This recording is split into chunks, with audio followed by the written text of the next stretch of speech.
Hello বন্ধুরা, তোমরা কেমন আছো? আমি Priyanka, life with Shankar and প্রিয়াঙ্কার তরফ থেকে আজকে একটা নতুন ব্লগ নিয়ে চলে এসেছি। এর আগেই একটা ইন্ট্রো দিয়েছিলাম যে সামার স্পেশাল ম্যাঙ্গো নিয়ে খুব সিম্পল সিম্পল দুটো রেসিপি বানাবো। সব বাঙালিরাই জানে, সব ইন্ডিয়ানরাও জানে এটা কী করে বানাতে হয়। তবু এটা আমি সবার সাথে শেয়ার করলাম, কারণ আমি এটা অনেক দিন পর বানাচ্ছি, 1 বছর পর বানাচ্ছি। তো কী বানাতে চলেছি বুঝতেই পারছো। আম পোড়ার শরবত ট্র্যাডিশনালি, আর আমের চাটনি মানে গ্রিন ম্যাঙ্গো চাটনি। এই গরমে টক টক না খেলে কিন্তু চলবে না, কারণ বাইরে 42 ডিগ্রি টেম্পারেচার আর প্রচুর লু বাইরে বয়ে চলেছে। তো সেটা থেকে বাঁচতে গেলে কিন্তু আমাদের এই দুটো জিনিস খেতেই হবে, জাস্ট লাইক আ মেডিসিন। প্রথমে একটা কাঁচা আমকে আমি গ্যাসের মধ্যে ভালো করে পুড়িয়ে নিলাম, আর ওটাকে আমি ধিমে আঁচে রেখেছিলাম যাতে ভেতর থেকে পুরো জিনিসটা বয়েল হয়ে যায়। তো বেশ ভালোই বাইরে থেকে পুড়েছে, আর একটা বেশ হালকা হালকা একটা তন্দুর হওয়ার গন্ধও আসছে, বেশ ভালো লাগছে আর কি। তো আমটা দেখতেই পাচ্ছ ভেতরটা খুব সফট হয়ে গেছে, তো এটা ইজিলি করা যাবে। তো এটা যতক্ষণ ঠান্ডা হচ্ছে আমি আমার গ্রিন ম্যাঙ্গো চাটনিটাও বসিয়ে দিই। তো সবার আগে আমি কড়াইতে একটু মাস্টার্ড অয়েল দেব, সামান্যই, কারণ বেশি তেল দিলে চাটনি মোটেই ভালো লাগবে না। তো 1/2 টিস্পুন মতো আমি দেব। তার মধ্যে আমি মাস্টার্ড সিডস দেব, ব্ল্যাক মাস্টার্ড সিডস স্প্ল্যাটার হওয়ার জন্য, আর একটা রেড চিলি গোটা, ড্রাইড রেড চিলি একটা গোটা আমি দিয়ে দেব। তো এই দুটো ফোড়ন মাস্ট, তো সেগুলো ভালো করে যেমন স্প্ল্যাটার হয়ে যাবে, এরপর আমি আমার পিসেস করা যে গ্রিন ম্যাঙ্গোগুলো রয়েছে সেগুলো এর মধ্যে আমি দিয়ে দেব, আর ভালো করে নাড়াচাড়া করতে থাকবো। অনেকে ম্যাঙ্গোর খোসা ছাড়িয়ে চাটনি করে, কিন্তু আমার গ্রিন ম্যাঙ্গোর একটা হালকা যে গন্ধ হয় সেটা কিন্তু খুব ভালো লাগে। তো সেই জন্য আমি মাঝে মাঝেই খোসা শুদ্ধই কিন্তু চাটনিটা বানিয়ে থাকি। বেশ একটা সুন্দর বিয়েবাড়ি ব্যাপার হয়, আর যে একটা সুন্দর আমের টেস্ট সেটাও পাওয়া যায়। তো বেশি পুড়িয়ে ফেললে হবে না, জাস্ট সটে করে নিতে হবে। আর এরপর অল্প একটু সল্ট দিতে হবে, আর অল্প সামান্য একটু হলুদ পড়বে, জাস্ট ফর কালারিং। বেশি হলুদ দিয়ে দেবেন না, মোটেই ভালো লাগবে না সেটা। তারপর একটু সল্ট দিলাম আমি, দিয়ে একটু নাড়াচাড়া করব। পুড়িয়ে ফেলা যাবে না, জাস্ট এমনি হালকা নাড়াচাড়া করব। দেখবেন খোসাটা জাস্ট একটু হলদে হলদে ব্রাউনিশ ভাব চলে আসবে, তখনই কিন্তু এর মধ্যে আমাকে যতটা প্রয়োজন ততটা জল অ্যাড করে নিতে হবে। আপনি চাইলে এই জলটাকে পুরো শুকিয়ে জেলি জেলি করতে পারেন, কিন্তু আমি আজকে পাতলা আমের যে টক হয় সেটাই করব, সেটাই খুব উপকারী। সব কিছু হয়ে যাওয়ার পর ভালো করে কড়াইটাকে চাপা দিয়ে দেবেন, আর এরপর আপনি 10 থেকে 15 মিনিট মতো মিডিয়াম ফ্লেমে ওটাকে ফুটতে দেবেন। চাইলে লো ফ্লেম রাখতে পারেন, আস্তে আস্তে হবে। এবার আমি আরেকটা রেসিপির দিকে চলে আসি। আমার গ্রিন ম্যাঙ্গো পান্না, যেটা আম পান্না বলা হয়, বা পোড়া আমের শরবত, সেটার জন্য আমার স্পেশাল একটা মশলা লাগবেই, সেটা হলো জিরে মশলা, মানে ভাজা জিরে।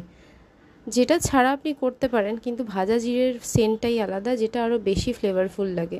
তো আমি ভাজা জিরেটা আমার হালকা রোস্ট হয়ে গেছে, তো সেটাকে আমি এবার ভালো করে পাউডার করে নেব। এতক্ষণে আমার আমটা ঠান্ডা হয়ে গেছে, মারাত্মক রকম গরম ছিল, ভেতরটা হাত দেওয়া যাচ্ছিল না। তো আমি একটু চিল্ড ওয়াটার ফ্রিজ থেকে নিলাম, নিয়ে আমি ভালো করে পুরো আমের যে পাল্পটা হবে সেটা আমি পুরো বের করে নেব, মানে পুরো আটির সঙ্গে যতটা থাকবে আমি সেটাও পুরো নিয়ে নেব। দেখতেই পাচ্ছেন হালকা হালকা ওর যে কোটিংয়ের যে পোড়া ভাবটা সেটাও চলে এসছে, কোনো ব্যাপার না, এটা পুরোটাই মিক্স হয়ে যাবে। দেখবেন একটা হালকা সুন্দর তন্দুর হওয়ার একটা টেস্ট পাবেন, মানে কিছু পোড়ালে যে গন্ধটা থাকে দারুণ লাগবে। তো এরপর আমি ওটাকে ভালো করে মিক্স করে নিলাম, করে নিয়ে একটুখানি জিরে, ভাজা জিরেটা দিয়ে দেব। পুরোটা আমি হাতে করব, কিন্তু শেষে আমি, যেহেতু আমার একটু তাড়াতাড়ি আছে, তো আমি একটু মিক্সিতে দেব। পান্না শরবত যতক্ষণ রেডি হচ্ছে, আমার কিন্তু গ্রিন ম্যাঙ্গো চাটনি প্রায় রেডি হয়ে গেছে। দেখুন আমটা প্রায় সেদ্ধ হয়ে গেছে। তো আপনি চাইলে এই স্টেজে নামিয়ে ফেলতে পারেন, আর না হলে আর একটু সেদ্ধ করে নিয়ে আপনি গলানো করে নিতে পারেন, কিন্তু আমার এই স্টেজটাই বেশি ভালো লাগে। তো চাটনি প্রায় রেডি, আর আমি এদিকে এর মধ্যে যেহেতু হালকা আমি আদা দিয়েছি, একটু আদার টেস্টটা ভালো লাগে, আর একটা গ্রিন চিলি দিয়েছি, সেই জন্য আমি একটু ব্লেন্ডারে দিচ্ছি। আপনি চাইলে আদা বাটা দিতে পারেন, গ্রিন চিলি বাটাটা ইউজ করতে পারেন, তাহলে আপনাকে মিক্সি ইউজ করতে হবে না। আর আমি ঠান্ডার জন্য ঠান্ডা জল ব্যবহার করেছি, আর একটু আইস কিউবসও আমি এর মধ্যে অ্যাড করে দেব, কারণ একটু চিল্ড হলেই এগুলো বেশি ভালো লাগে খেতে। আর হ্যাঁ, আমি এর মধ্যে কোনো চাট মশলা ইউজ করছি না, আপনি চাইলে চাট মশলাও ব্যবহার করতে পারেন। বেশি ব্লেন্ড করতে হবে না, জাস্ট আপনি 4-5 বার ব্লেন্ড করে আর একবার হুইস্ক করে নিলেই দেখবেন জিনিসটা স্মুথ হয়ে গেছে। চাইলে আপনি এটা ছেঁকে নিতে পারেন স্ট্রেনার দিয়ে, আদারওয়াইজ আপনি এভাবেই নিতে পারেন, কারণ পুরোটাই মিক্স হয়ে গেছে এর সাথে। তো আমি একটু বেশি করে ব্লেন্ড করলাম, কারণ যেহেতু আমি আদার একটা চাঙ্ক দিয়েছিলাম, ওটা ব্লেন্ড হচ্ছিল না, সেই জন্য আমাকে একটু বেশিবার করতে হয়েছিল। তো এরপর আমার পুরো জিনিসটা রেডি হয়ে গেছে, আমি জাস্ট চেক করে নিলাম। দেখুন পুরো আমার আমের শরবতটা রেডি হয়ে গেছে।